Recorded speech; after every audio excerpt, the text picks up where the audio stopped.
What's up for January? New year, new moon, midnight meteors, and Mars rises.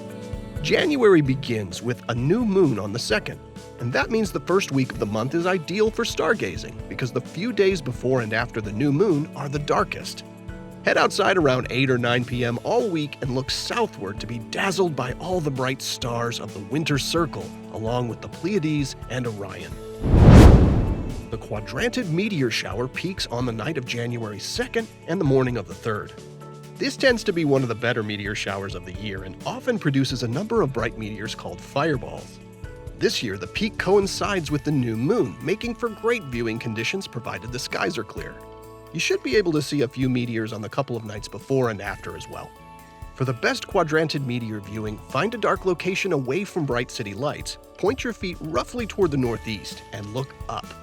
The meteors appear to radiate from the constellation Boötes, which includes the bright star Arcturus, but they can appear anywhere in the sky. Generally, the best viewing will be after midnight once Boötes rises above your local horizon. The source of the Quadrantids is thought to be the asteroid 2003 EH1, which might actually be an extinct comet. So start off your new year by catching a few shooting stars after midnight on January 3rd. Finally, a couple of highlights at dusk and dawn. On January 5th, look to the southwest after sunset to find the crescent moon in a close pairing with brilliant Jupiter. The two will be only about 4 degrees apart, which should make them appear together through most binoculars.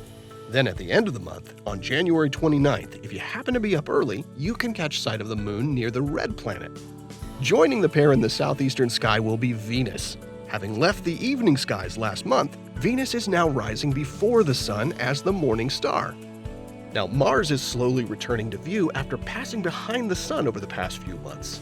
In fact, NASA stops communicating with our spacecraft at Mars for about 2 weeks every 2 years when the planet is directly opposite the Sun. That event, called solar conjunction, took place back in October. Mars will continue to brighten and climb higher over the next few months, where it'll have super close conjunctions with Saturn and Jupiter, which we'll tell you about in future videos, so stay tuned.